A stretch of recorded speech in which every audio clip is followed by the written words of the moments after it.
The Pressers with Matt Mallory and Klint and Edgar. Brought to you by Public Safety and Education and the Trigger Pressers Union.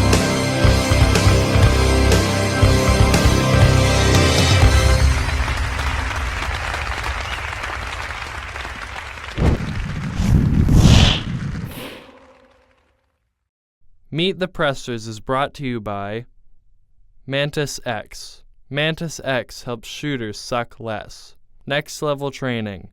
Makers of CERT training products. Saber Red. Saber Red has been making men and women cry since 1975. Meet the Pressers is also brought to you by these fine companies, shows, and organizations. Thank you.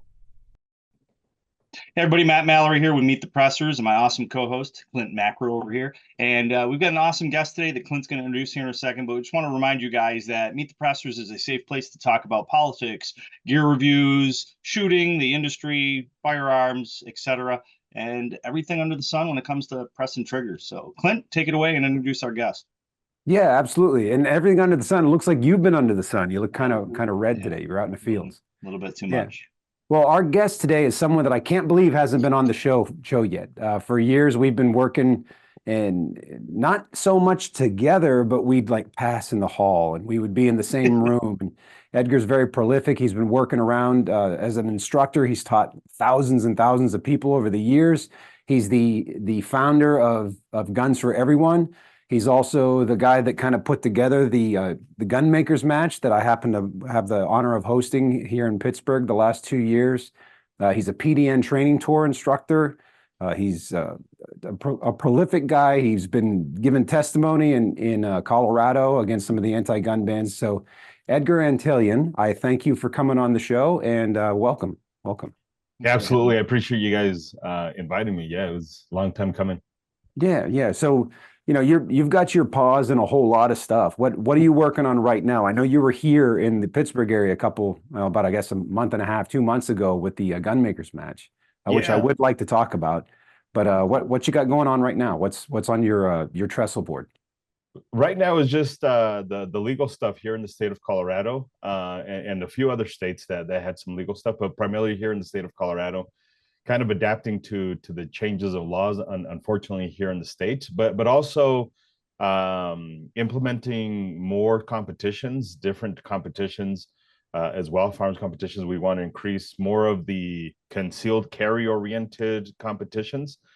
We have the Gunmakers match, which we'll have time to talk about, but we also want to create an environment where people who conceal carry can come out and compete and travel internationally as well, doing classes, doing that. So there's really a lot of moving parts for Guns for Everyone National, but that's kind of the primary thing is instruct more humans, adapt to the new laws, and then create more competitions, more opportunities for people to compete in. Yeah, I know you don't just adapt to the laws. You've been fighting them, but unfortunately, when they do get passed, we have to be able to navigate those waters. Yeah, I'm an anarchist, right? So this is one of the things that it gets talked about a lot about me is that I don't like government at all. But I'm also one of these humans that is I have to be real and I have to be honest. And it sucks to say this, but we live in a world where there's government. No matter where I go, no matter where I travel to, there's government things up. And yeah, so when I say adapting to the laws, I'm not saying I'm happy about it. I have to pick and choose my battles. And some stuff is not worth going to jail for. Other stuff is, and some stuff just isn't worth going to jail for. And we always have to pick and choose what's worth it for us. I think there's a lot of people out there that it's the do not comply mindset, and I agree with that to an extent because, like I say in my classes, mass non-compliance can make government decide not to move forward, to change laws, to just negate or just not enforce a certain law or laws.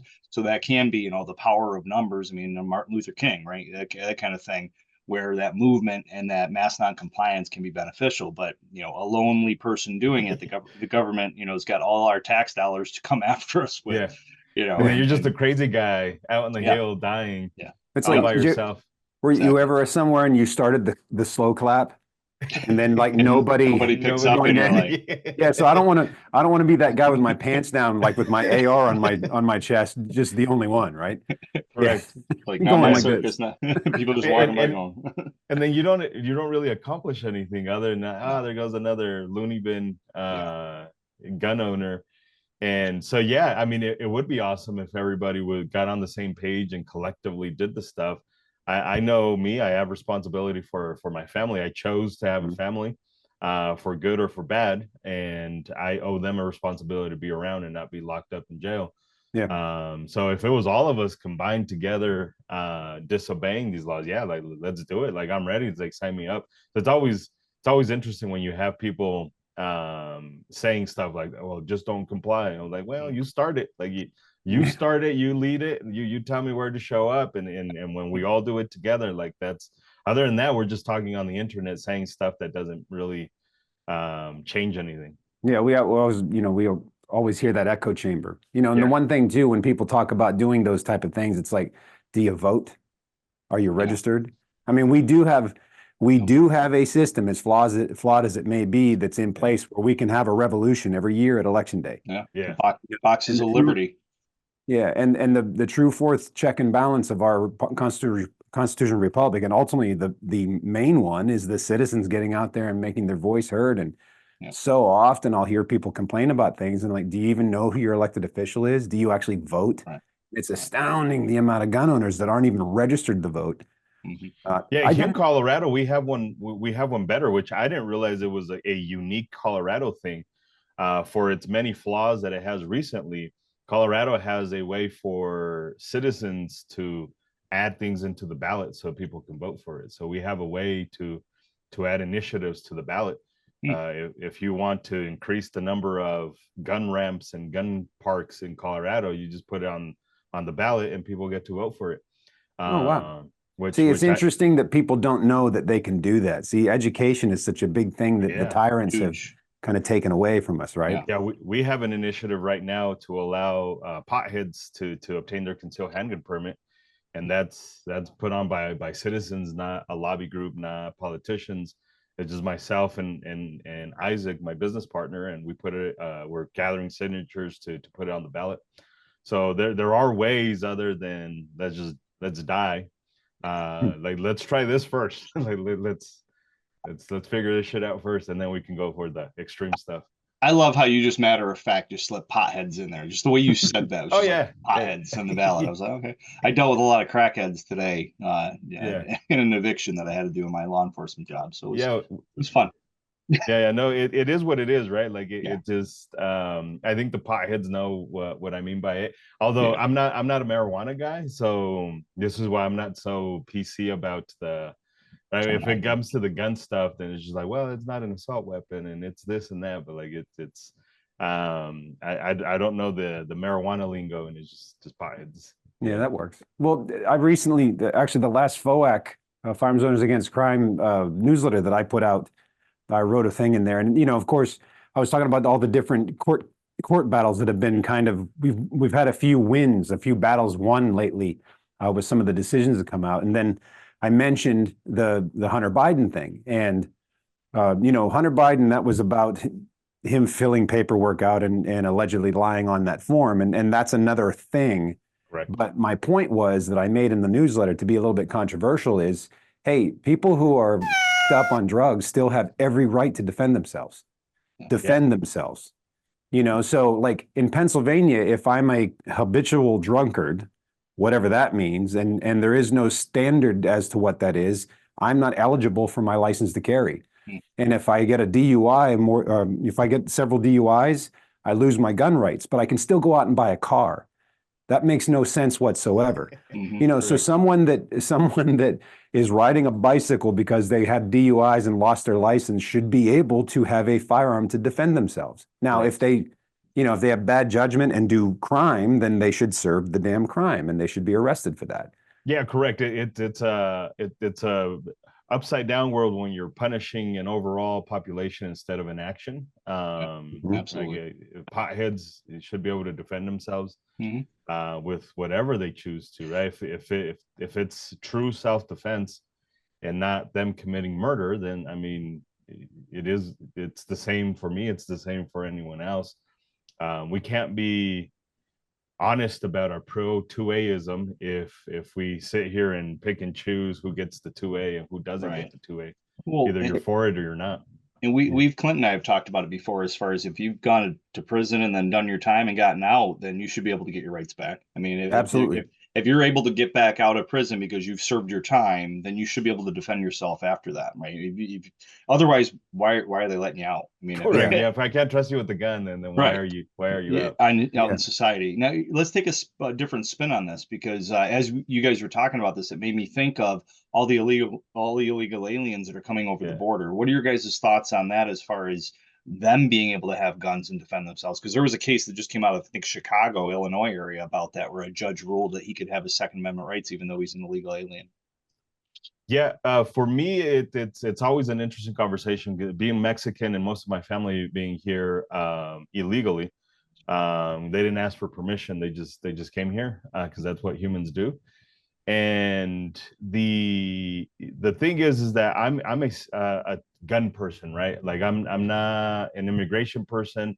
You would think that I was, but I'm not. That's not my fight. That's not my battle. I do the gun stuff because with that we protect everything else.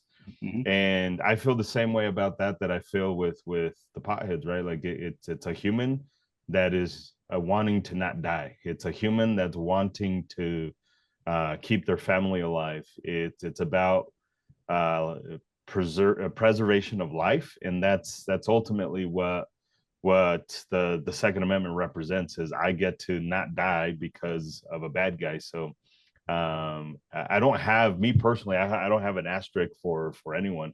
It's the Second Amendment is for everyone, or it can't be for all of us. And when I say for everyone, I mean there's always me personally. There's individuals I'm like, you probably shouldn't have a gun, but I'm never going to ask the government to intervene. I will chastise them. I'll be like, you're too stupid to have a gun. You probably shouldn't have this gun. So I don't think your legal status has anything to do with how responsible you are with the firearm. You can talk about immigration and all that stuff as a separate issue. But it's a separate issue, right? If we're talking about gun rights, it's either for everyone or for not, because I'm only as free as my neighbor is. Yeah, that's fair.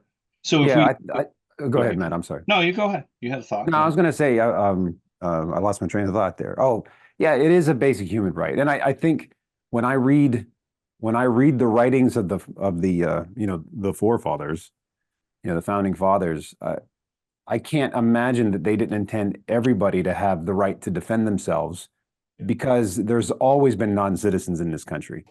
Even before the country was founded, it was still, these were basic God-given or natural born or self-evident rights. And I tend to agree with that. With that said, is there an issue with the immigration and the amount of maybe bad people that are getting in? But and I used to live in Southern California, man. I've met a lot of people who were quote illegal immigrants that were really just trying to make a better life themselves and trying really to give to their community and make things work. And so it's a real nuanced problem, that's for sure. But when you do separate it out, I think every animal, every mammal, every fish, every animal has the right to defend themselves. We just happen to have the technology to use a firearm. Correct.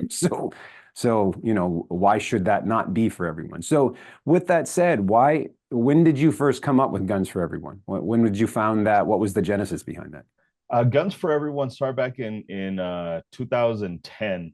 It was an idea in about 2009.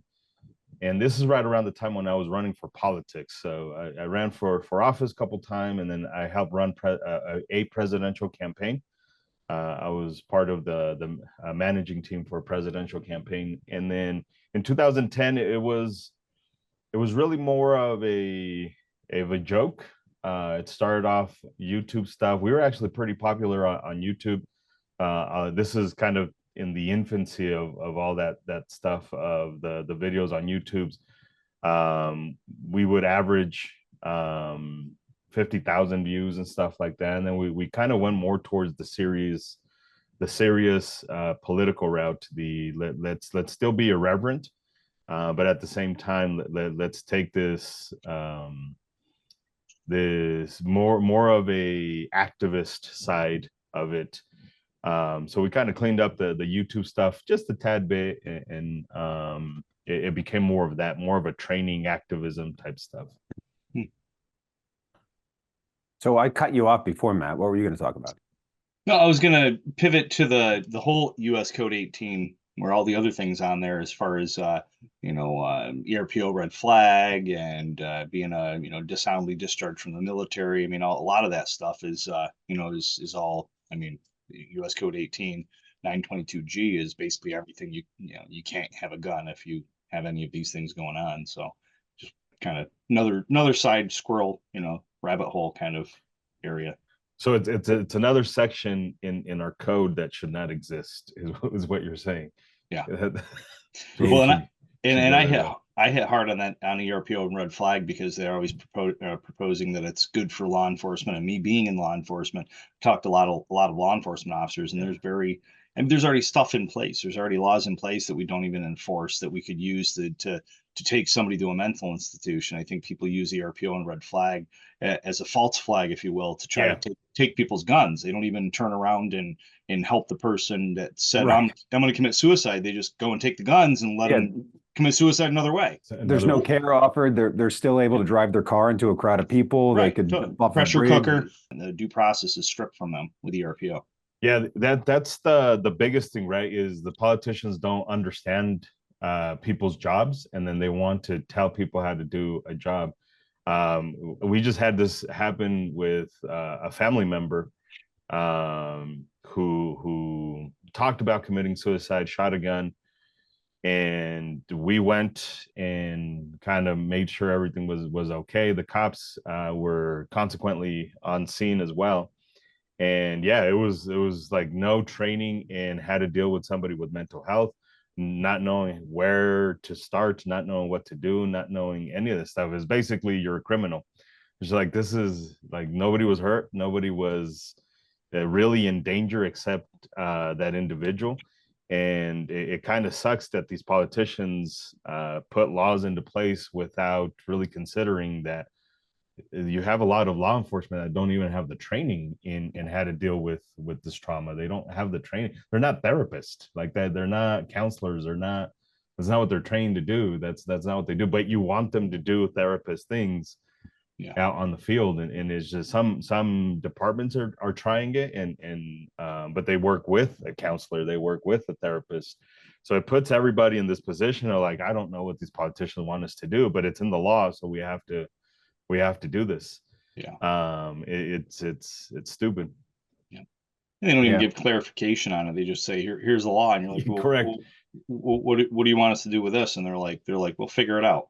Well, government's notorious for that. Yeah, you'll learn what's in it when it passes, right? Nancy Pelosi. And they passed the SAFE Act in New York, and oh, wait a minute, we've just outlawed all of our cops' guns too. Oop, we forgot to exclude law enforcement. Or the whole ballistic vest thing here that just happened in New York State too. They went after the Buffalo shooter, who they said he used soft armor, but he actually had plate carriers. So they banned soft armor, and then they banned plate carriers or hard armor, plates later. And that because passed? Yeah, they both passed. Yeah, it's New York. And the governor signed it?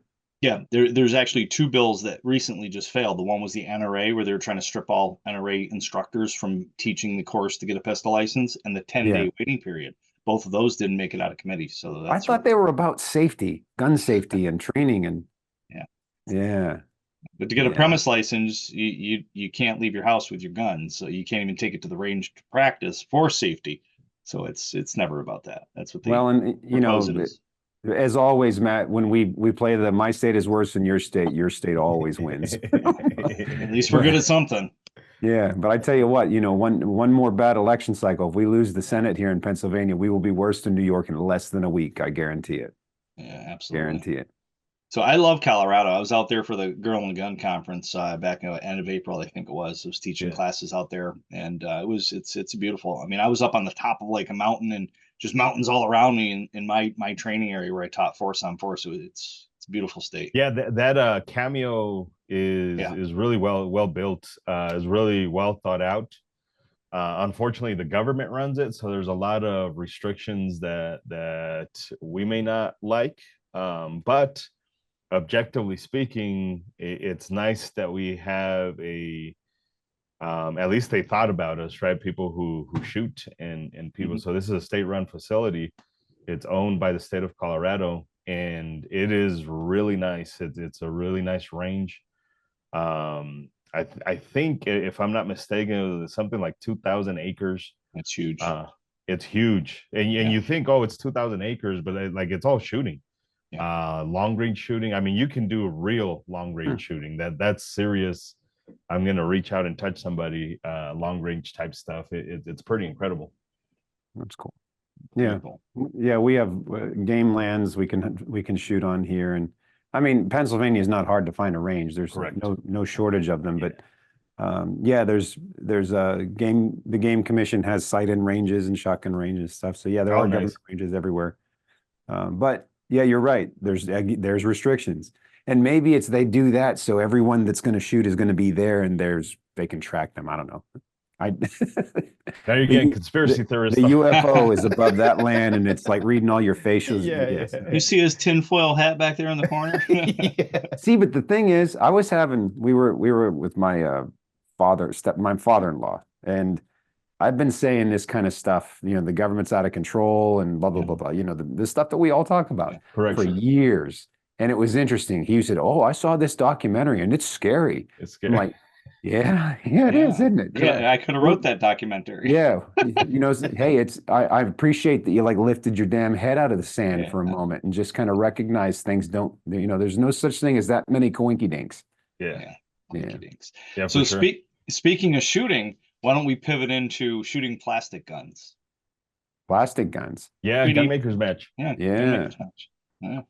Yeah, interesting thing, right? Like this is something that's existed for a very long time in the United States. Really since the beginning, making your own firearms has been before there was the United States. Yeah, I mean, you're making your own firearms. This is a thing, but obviously it was cumbersome and it was difficult, and finding the materials and sourcing the machines and expensive.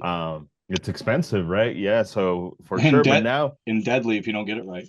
yeah, absolutely. Especially back there with black powder instead of the smokeless stuff. Yeah, it's now we live in an age where everything is accessible. Everything is super inexpensive.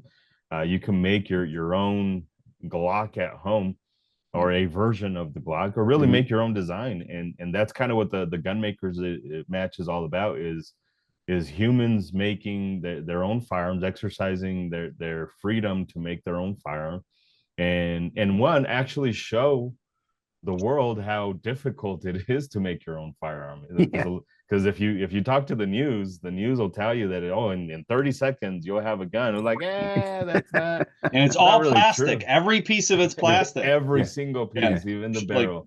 Schumer, right. You can go through it with ammo. The ammo's plastic. The powder's plastic. Come on. It's actually eye-opening for a lot of people in the media who have shown up to the gun makers match and kind of experience how difficult it is to make your own firearm. Even the kits, right? Like you got to fine tune them. They don't work super awesome.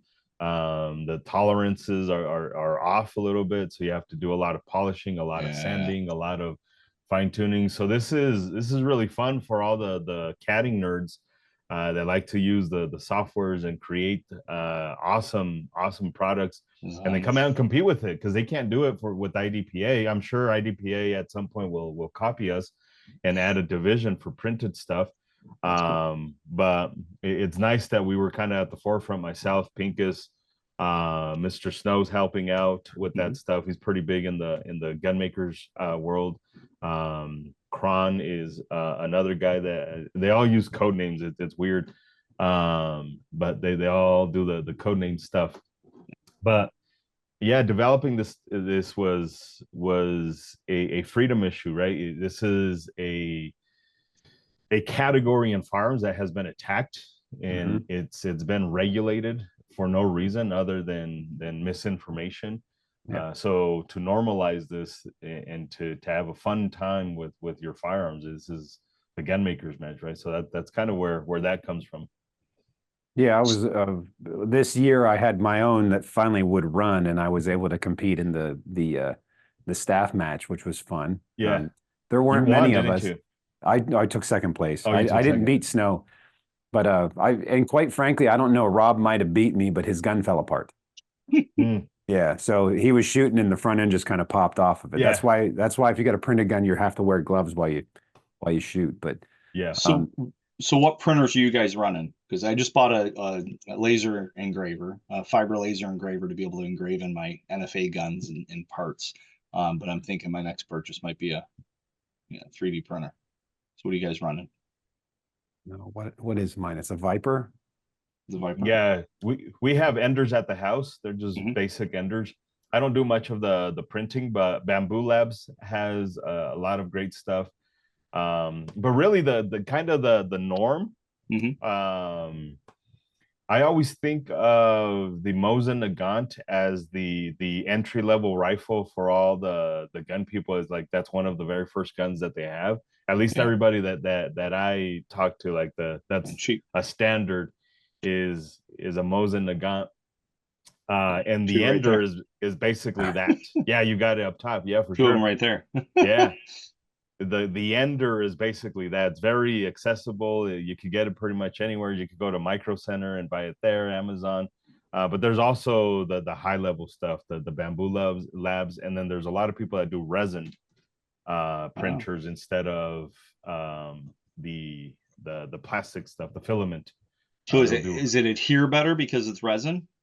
It's liquid, so it kind of congeals better. I don't know if it's better. It's just a different composition because it starts off as a fluid basically. Yeah, and then it kind of prints up. It's very interesting the way it does it. It seems it would look more smooth, if you will. It's less lines. Yeah. Less for you to send down, and the filament ones are like an automated glue gun, basically. Pretty much. Yeah. Mine.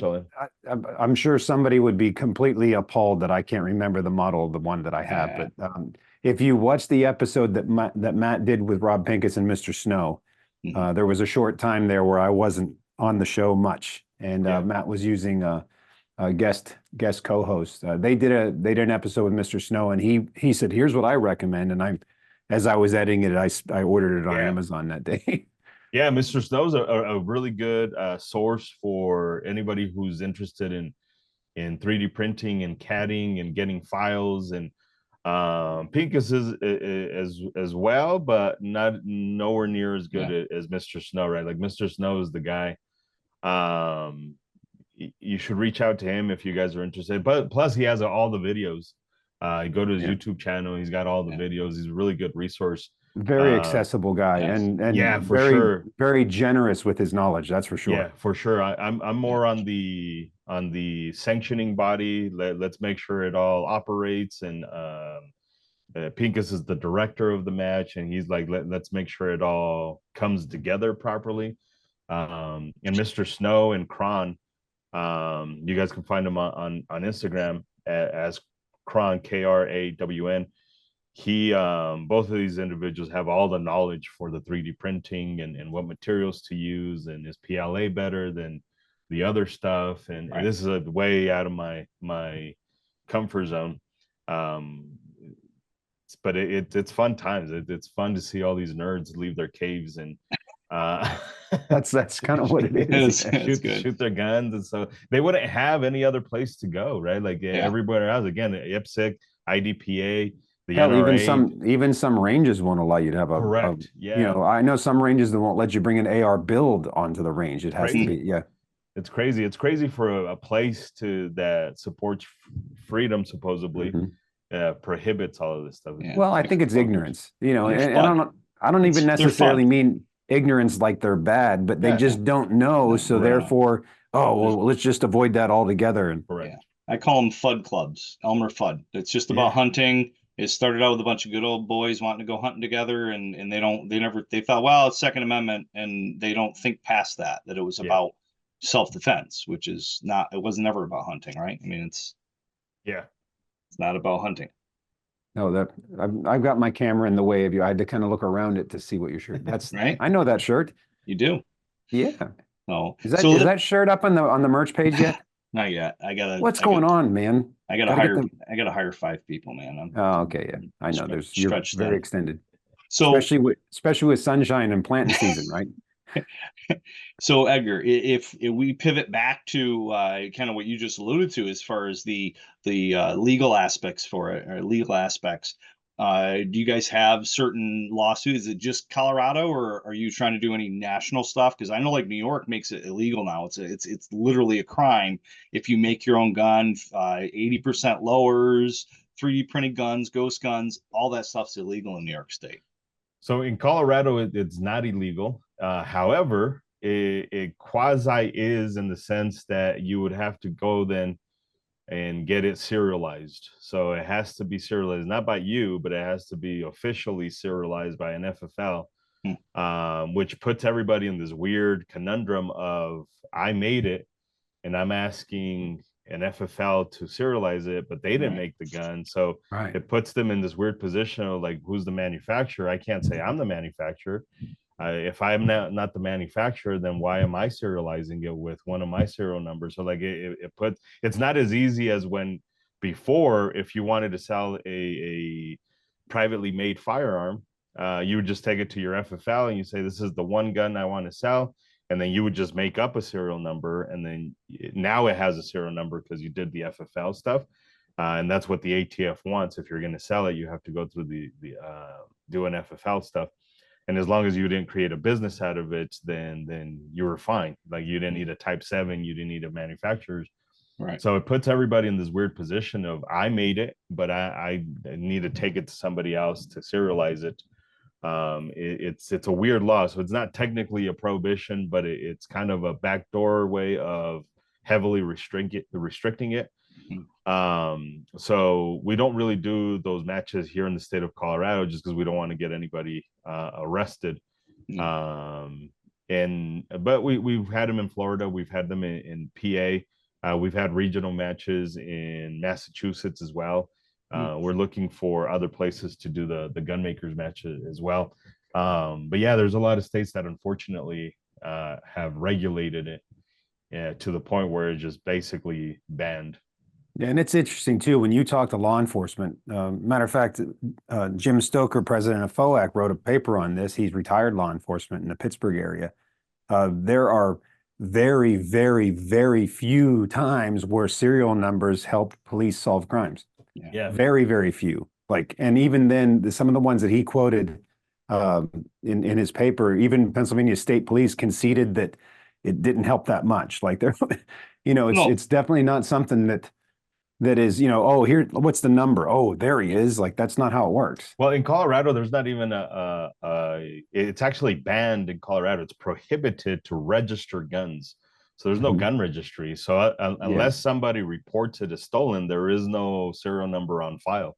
Yeah, we have no gun registry here, but we have the PIC system. So when you do a background check for a pistol, it goes through the PIC system, and it's really a registry is what it is. But yeah, here in Colorado, we don't have that. You have to go through a regular ATF tracer in order for them to figure anything out. And even then, the tracers can, in many cases, not come up with anything depending on how long the records have been held for and all that stuff. So we used to be an FFL, and like a lot of people would come to us and like, I want to know if this gun's stolen. I was like, there's no way to find out. Like, unless somebody reported it stolen, law enforcement is the only one that can bring it up, but only because there's a report that serial number is stolen. That's it.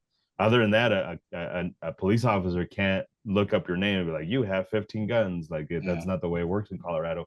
So in Colorado, a serial number is especially silly because there's no gun registry. There's nothing there to look it up in. Yeah, I mean, you think about it, if a bad guy steals a gun, it's got a serial number on it, the first thing they're going to do is what? Scratch the serial number off. No, they're gonna go register it, of course. Yeah. They're gonna go. Yeah. No, it's like the bank robbers in New York. They take out their mags like, oh, 1, 2, 3, 4, 5, 6, Right. 7. Okay. Yeah, for sure. It's great. Or the person that commits a bank robbery uses their own car with their own plates, right? Yeah, for sure. Yeah. Yeah. Oh, it's- yeah, that's right. Yeah.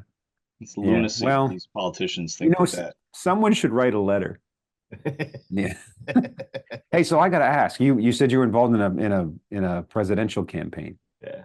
So can you say who it was? It's a sore subject. I'll talk about it. I don't care. It was a low point in my political career. They tapped me into it, and I'm a human who suffers from a lot of parental emotional damage. So anytime somebody makes me feel important, I just jump at it, and it was Romney. I was part of Romney's. Yeah, see, exactly. Well, hey, Romney was the lesser evil at that time. Yeah, True. This is when I believe that was a good thing. I'm not, as an anarchist, I don't believe in overlords anymore. But that's a different episode. The two-party system sucks, and I don't think that was ever the intention. Absolutely. But we still have to support the better candidate because not voting is a vote for the winner. Maybe. Until we actually have an even playing field where you can have a third and fourth party, or a proper one anyway. But Mexico has like 7 political parties, and that hasn't helped their situation. I was going to say, how's that working? It's not. It wasn't a female president that just got elected, first time ever or something in Mexico. Well, that's not the least of the issues. That the biggest issue is it's that 7 parties has really gotten to the point where it's actually easier for corruption, because all you do is just like mask it, right? Like if a Republican right now messes up, you're like, hey, it's the Republican. But if in a 7-party system, it's really more like 4 parties in Mexico, and then like 3 little parties. But all they've done is just like, oh, it wasn't us. It was somebody that seems like us, or we just change affiliations because they're similar to us. So you have 4 or 5 different parties that kind of share the same views. And anytime they up, you just kind of like, oh no, I'm not a Democrat, I'm a whatever now. So it's actually easier for them to hide and jump ship. Correct. It's very easy. Now it's just like it's one or the other. So like there's pros and cons in both of them. But yeah, I was part of the Romney campaign. That's really the last time when I got to see behind the curtain, so to speak, when I was just like, yeah, this is not what I want to be a part of. It's interesting to be involved in politics and to be at the level where I got to, and I got to see again behind the curtain, and got to work with these people, and you figure out very quickly how made up it all is, and how unimportant the American people actually are to these people. It's sad. And it's especially with the Romney campaign, because it was such a horrible campaign. Disregard Romney himself and how you feel about him and his politics and all that stuff. Just the way it was ran, it was just like, wow, these people are. The machine is real, and it's sad how self-absorbed that machine is, and it's not really working for the American people. So when you say the machine, you mean like the Republican Party that was behind his campaign, or do you mean the people like closer to him, part of his campaign? No, it's the party, right? Like it happens with the Democrats too. Yeah. I would never vote for the old guy. What's the old guy with the glasses? Bernie Sanders, right? Bernie. Like I'd never vote for him. But we have to admit, Hillary straight up stole the primary from him. Yeah. Like he had no chance. Like he's the one that people wanted, and here comes Crazy, and she swoops it up, and that's the machine that I'm talking about. It is a very real machine that going back to your tinfoil hat thing, it it's very difficult for us to sit here and say it's not rigged when all those coincidences start to kind of pop up. And well, in my adult life, it always seemed like everyone just waited for their turn. kind You know, of, that's kind of what it looks like. And you know, when you look at Trump, he's like, nobody likes him because he's not part of that machine. Right. Matter of fact, he donating to the Democrats, 15 years ago. yeah, So it's kind of interesting how both parties have fought him tooth and nail, and that's, I'm kind of like, I like the underdog, man. So that Yeah. kind of makes me, it's endearing to me. But on the other hand, the whole bump stock thing, that was kind of, he's anti-gun. but here The we due are. That's process fixed thing? now, Yeah, the due Supreme- process thing, take the guns first. Yeah. That's not a cool thing. No, that's not. Supreme Court slapped that down last week. Yeah. I love that. Yeah. So yeah, that was kind of the last time I was really involved. I'm still involved politically, just not in campaigns and all Yeah, that but I think stuff, that's so. good though, man, because that's part of what makes you who you are, and that experience has to have been beneficial to you somehow moving forward. At least knowing how to navigate the waters of the slimy Yeah, politics and politicians that we do have to come in contact with as gun activists, as freedom activists. for sure. One of the benefits of all that stuff is the self-assessment and really getting to see my hypocrisies and my ignorances and what I was saying and what I was saying I stood for and what actually was happening. And that was big for me, is just to because I said freedom a lot. In fact, there's many times when I cringe and I look at my old Facebook post and from 2008, 2007, and I say freedom stuff, and then the very next post is we should do this and we should do it. Like, that's not consistent with freedom at all. So it helped me reevaluate what I actually believe freedom means and what it actually is, right? And one of the biggest things is if I restrict my neighbor in any way, shape, or form, that means that when they are in charge, they can restrict me in any way, shape, or form. So Right. That's kind of the big thing that came out of that is learning how to be objective and learning how to be self-aware of all my bullshit. Yeah. Yeah. I mean, and that's a revelation in the sense that you went through there. So even though your professor, you came out with it was a failed and you were, not happy with it and it's a bad time. I mean, look what came out of it. I mean, you got a self-assessment, and you got a new breath of life when it comes to the political aspect, or at least now behind the curtain, so you know what's going on. So there's positives that came out of it, no matter how bad it was. Yeah. I always, for sure. a lot of people went after Romney for his dog, like sticking its head out the window, or he rode with the dog on the roof. I mean, that was. At least he didn't shoot the dog like what's her face. Oh yeah, right. Was it Gnome or whatever? Boy, Gnome? didn't the media just latch onto that one? They didn't latch on that. Hokey smokes. Like the bump Hokey stock, they're smokes. latching onto that about Trump. They're using that to their advantage. I mean, it's when it bleeds, it leads. Never let a good tragedy go to waste, right? And that's political sayings. No, the media is a state run. It's like Pravda. Yeah, it's totally For sure. It's gone away from being what it's supposed to be, journalism. We know this, right? Like, we're just repeating stuff everybody knows. But it's always hilarious when you jump on the interwebs and people say, "Oh, the guy on TV said stuff that I agree with, so he's smart because he said things I agree with." And then CNN. The person I don't agree with said dumb things because I don't agree with it. Yeah. And I think that's a big flaw in society, is like, I should be able to look at somebody and be like, I don't agree with that stuff, but it's still, I understand where they're coming from. Even though I don't agree with it, right? Like the marijuana people, we go back to the beginning. Like, I don't know why people consume alcohol and drugs. I don't. Be a grown-up, deal with your problems like a regular human being.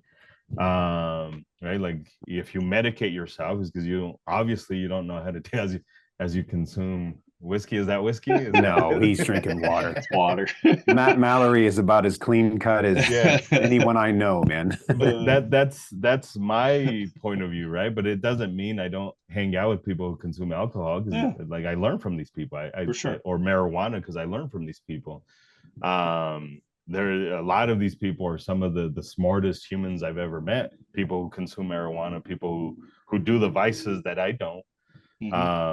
Imagine if I denied myself the presence of their company just because I had an issue in with what they believe in or what they consume and all that stuff. So it's that's what journalism has become, is just like, let's just get people who agree with me to hang out with me, and that way we could all believe the same things. And then that's how you end up with people on the extreme left.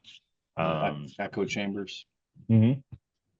And that's well said for sure. Yeah, I was listening to Fox, I think, today on my drive, and they were saying something about originally they were interviewing, no, maybe it was yesterday, I think, anyway, but they were saying that they were interviewing liberals to hire in so they could have an actual debate within the within the staff when they're on TV and such. And it makes sense. I mean, you can't just be too one-sided. If you're too one-sided, then you're right. It's extreme right or extreme left, and that can't be good.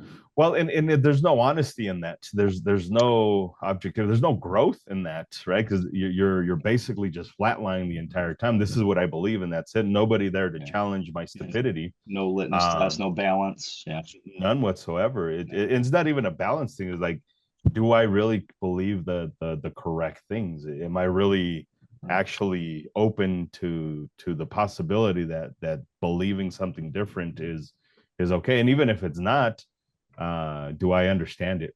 And that there's value in that, right? Like, do I understand that other human being, even if we disagree? Sure. Absolutely. Well, I mean, the whole concept of the civil body politic, right? So different people get together, we agree on these core, like, negative governance, like, fundamentals, and then from there, knock yourself out, do whatever you want, just don't hurt anyone else, and like everyone's good. Correct. And we've certainly gotten away from that. That politically, also just civilly, like, people aren't nice to one another now, Correct. Yeah. I mean, I rarely will wear gun logos and stuff when I travel. Right. I'll throw a Van Halen t-shirt or something on just to kind of blend in, but like, I don't want to introduce the controversy, because I just want to be kind of left alone. And there have been times in the past where I would like do that and like get in people's faces and stuff. And I felt that's what I needed to do at the time. But looking back at it, man, like you said, I missed the opportunity to hang out with some cool people. And we don't have to agree on everything. We can still share space and learn from one another's experiences and have a laugh, and that's as I get older, that's what I see as, those are the things that I missed out on. Correct. And I missed out on them because I was bone stubborn about something that I was never going to change those folks' minds about anyhow. Correct. And sometimes we need people to punch us in the mouth, whether it be actually physically, right? We all need an ass whooping from time to time, reset our settings. And sometimes it's just psychologically and emotionally, right? Somebody to tell you you're an idiot. And you may not accept it right away, but it's something, again, you're resetting those settings, right? Everything in life needs a refreshing, right? Your car needs an oil change, your computer needs to reset, your phone needs to be reset. Sometimes we get into our own bullshit and we need somebody there to be like, hey, you're actually a moron. Think about this. And sometimes it's a physical thing, like, you've crossed the line, now we just need to kick your ass. Because we need those settings reset.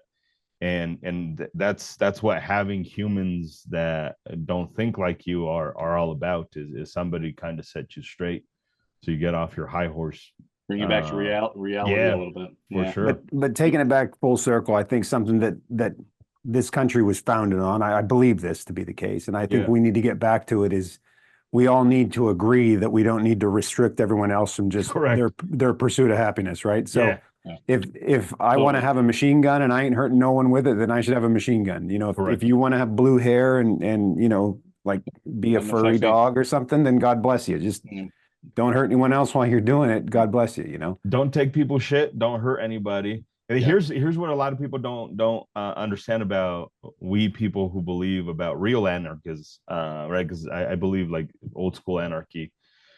The non-aggression principle is just that's kind of the basis of a true anarchist. Is non-aggression principle is I don't want to hurt anybody. I'll defend myself if I need to, but as long as humans are not hurting each other, I couldn't give two f***s. Like it doesn't affect me in any way, shape, or form. Don't take my stuff. Don't hurt me or my people.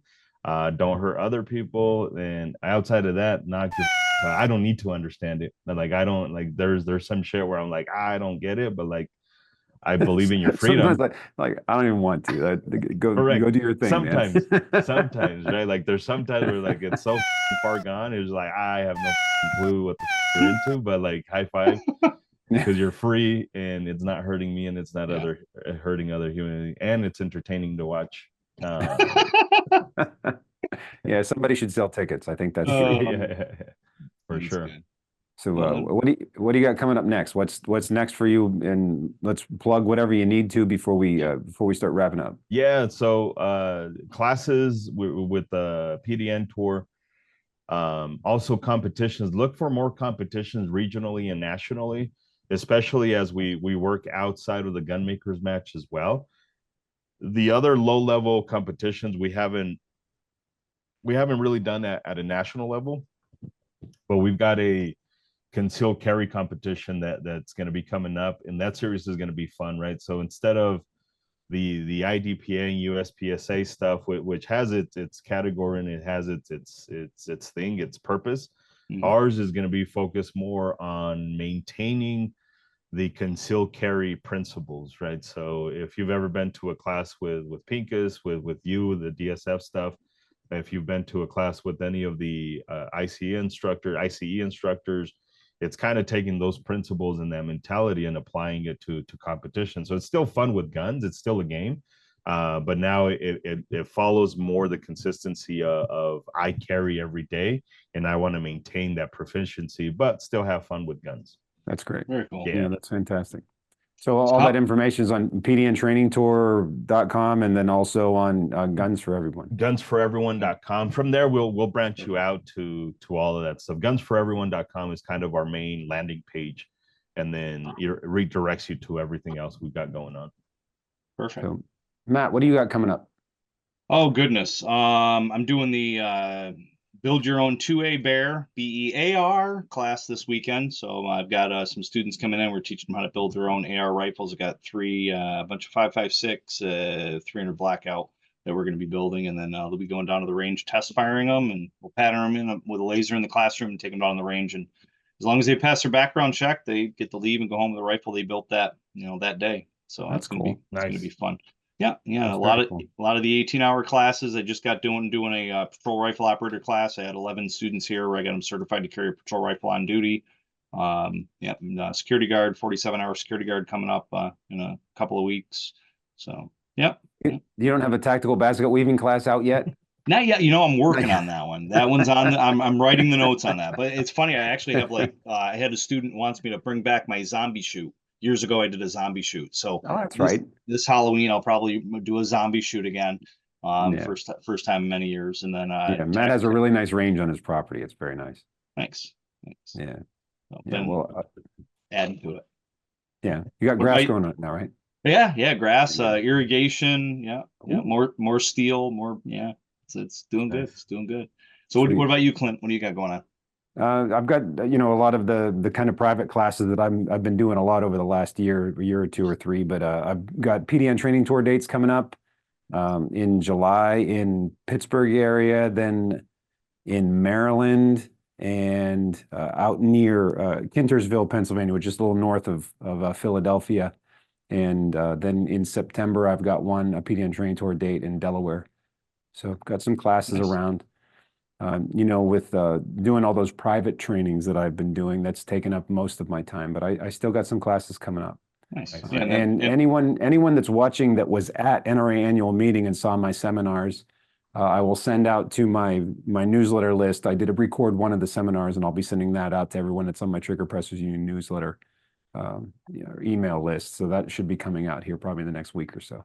Yeah, and then in August we're hosting Tom Givens out Yes. in your area. Nice. I can't believe I didn't mention that. See, that's horrible. Tom Givens is going to think I didn't help to promote his class, but yeah, that's going to be a really nice opportunity to work with him. Yep. Yeah, 3-day yeah, so- instructor course. Good. For Yeah. his So, Range Master series. Yeah. Mhm. Yeah. yeah. You want to come out? Too rich for my blood, but I do want to go out. But I've seen those prices, and I'm sure it's worth it. Yeah, that's actually been on my bucket list for a while. Is to experience that class. Yep. Also, because this is where we draw a lot of our data from, right? So like it'd be fun to be with the guy that a lot of us draw our data from. So it's definitely been in the bucket list for sure. Nice. Cool. Yeah, we did an episode with Tom years ago, and he actually extrapolated a little bit and explained about where he came up with that data. It's a really good episode for anyone that's interested. Check that out. It's on the YouTube channel. What was that, season 1, Matt? Maybe season 2? I think it was 1. Yeah, I think we had him and Masada Ayub back to back, or right around that same time frame, if I'm not mistaken. Yeah, we're in season 6 right now, Edgar, and Nice. every year we decide that we'll renew our own season. So I say we've been renewed for a new season, and everyone's like, "Ooh, that sounds impressive." Yeah. Well, powers cool. that be decided. Yeah. Well, it's cool. It was good seeing you, man. And Matt, it's really nice to see you. Matt and I Always. haven't been together since the NRA annual meeting. Yeah, Texas. Last couple of things we put up on the website have been recordings from NRA annual.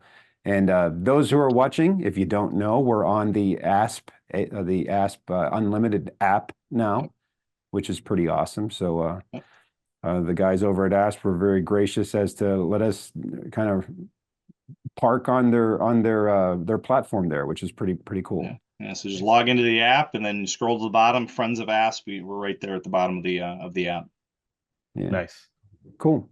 Well, thanks for coming on, Edgar. And if there's anything I can do to help, you've got my cell phone number. I look forward to helping you with the gun makers match next year, wherever you end up having it. If you want to come back to Pittsburgh, I'd be more than happy to help organize or wherever you do. But we wish you the best. And if there's anything we can do to help, let us know. Yeah, absolutely. I appreciate the time and the opportunity. Yeah, it's been fun. Yeah. Stay safe. There's lots of sponsors that make this show possible, like Mantis. Check them out and give them your business. Meet the Pressers is brought to you by Mantis X. Mantis X helps shooters suck less. Next Level Training. Makers of CERT training products. Saber Red. Saber Red has been making men and women cry since 1975. Meet the Pressers is also brought to you by these fine companies, shows, and organizations. Thank you.